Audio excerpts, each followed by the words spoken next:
Hi, today I'm going to be showing you how to make this awesome chocolate cake. It's rich, it's decadent, it's awesome.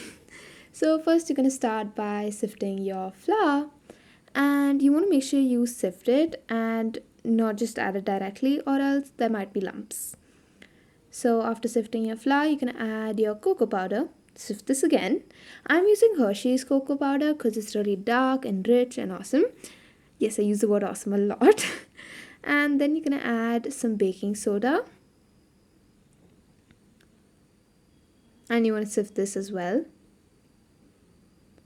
Some baking powder. You want to sift this as well. And then you're going to give it a whisk. So now it's all combined. In another bowl, you're going to take some curd, or also known as yogurt. You want to make sure it's plain curd or yogurt, no flavoring. To that, you can add powdered sugar. Now you can vary this powdered sugar a little bit because some people like a really sweet cake, some people like a little bitter one. Then you're going to add some oil. I didn't have enough oil, so I added a little bit of ghee instead. Then you're going to whisk it up. To that, you're going to add some vanilla essence. And then in another bowl, you're going to take some milk and you're going to add some vinegar to that and let it sit for 10 minutes. Then you're going to alternate between adding your flour mixture into that wet ingredients and your milk mixture. So a little bit of flour and a little bit of that vinegar mixture. And then you're going to mix it, and then a little bit of flour and a little bit of vinegar, and then mix it again. So just keep alternating until it's all combined and ready.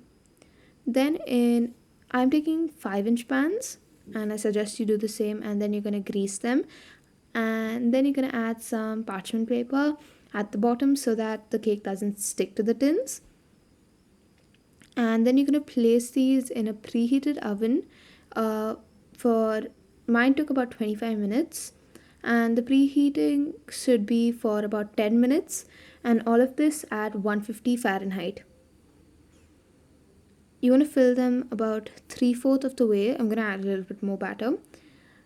And that's it. After that, you're going to demold it. Just like how I'm doing right now.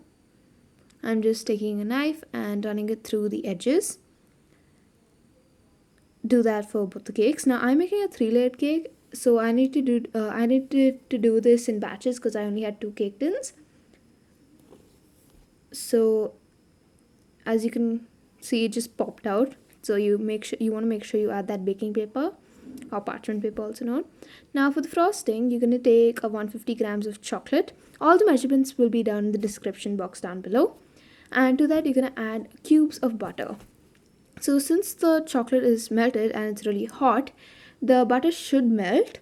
So you can add at the max 2 cubes of butter at once. Mix it until they're melted, and do that for all of the butter. And then to that, you're going to add your whipping cream. Now you can either use cream or whipping cream. I'm using whipping cream though. Then you're going to give it a slight mix with your spoon, and after that you're going to whip it up again.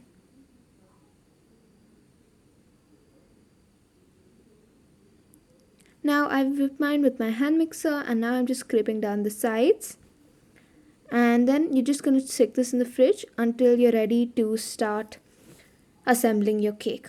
So now I have my first layer of cake, and I've put my frosting into a piping bag, and I'm just using the simplest piping tip in existence, and I'm just putting some on the sides and the corners, and then I'm going to do a few like dots in the middle.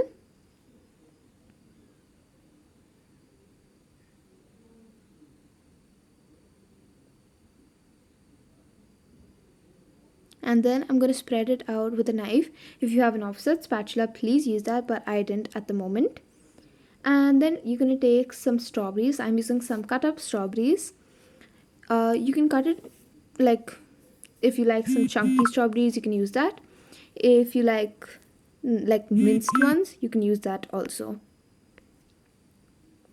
Now you want to place these only in the middle of the cake. And I liked a lot of strawberries, so I used quite a lot in the middle. And then you're going to just do this for all the layers.